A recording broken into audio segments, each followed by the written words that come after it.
Dan a été embauché par un mystérieux employeur pour nettoyer un bâtiment abandonné, mais il ne s'attendait pas à trouver une pièce remplie de serpents.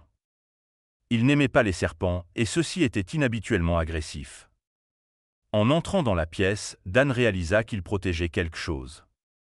Il ressentit une sensation étrange, pressentant que cela n'augurait rien de bon.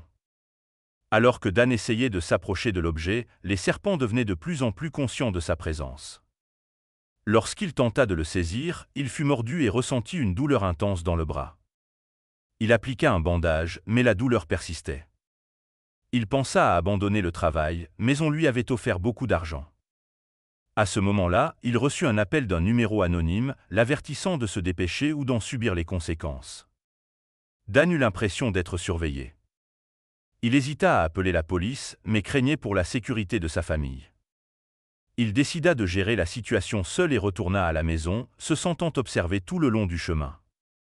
En entrant à nouveau dans la pièce remplie de serpents, il semblait qu'il y en avait encore plus qu'avant.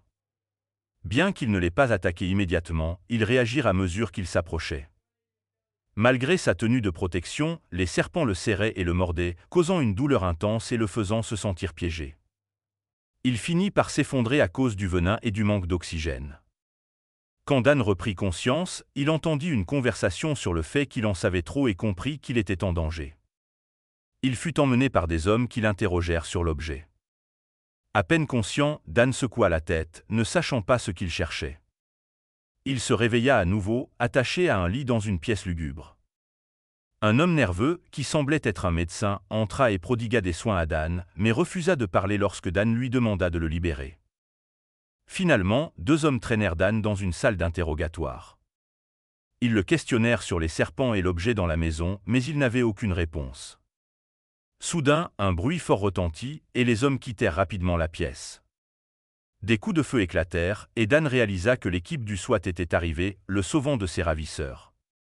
Dehors, Dan vit les hommes qu'il avait interrogés être arrêtés. L'équipe du SWAT expliqua qu'ils n'étaient pas là pour lui, mais qu'ils l'avaient découvert par hasard en ciblant une organisation criminelle. Dan eut la chance d'être sauvé. Par la suite, Dan conduisit la police à la maison. Ils trouvèrent sa voiture brûlée et entendirent les sifflements des serpents. Une équipe spécialisée fut appelée en raison du danger. Dan, anxieux d'éviter une nouvelle rencontre, aida la police à localiser la pièce. La police rencontra des difficultés inattendues pour éliminer les serpents, ce qui suscita des discussions sur la possibilité de brûler le bâtiment pour contenir la menace.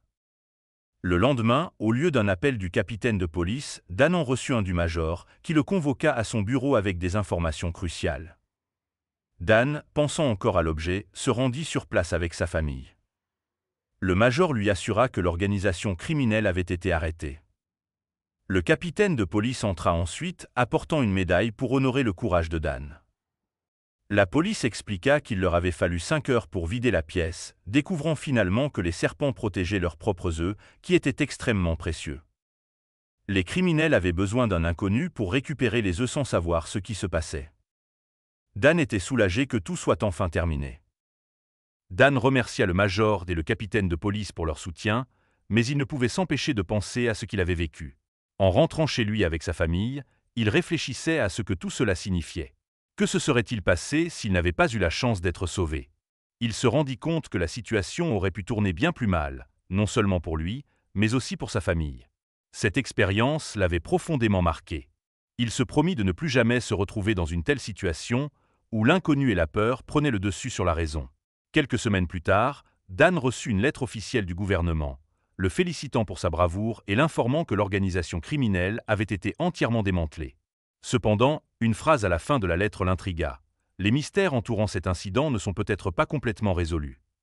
Cela le fit frissonner. Même si les serpents avaient été maîtrisés et les criminels arrêtés, Dan ne pouvait s'empêcher de se demander ce qui se cachait vraiment derrière cette étrange affaire. Y avait-il encore des choses qu'il ignorait? Alors qu'il méditait sur ce message cryptique, Dan se sentait de plus en plus perturbé. Que pouvaient bien avoir laissé sous silence les autorités? L'idée qu'il puisse y avoir plus dans cette histoire le rendait anxieux. Il ressentait une curiosité lancinante mêlée d'appréhension, comme si un aspect non résolu de l'affaire se cachait encore dans l'ombre.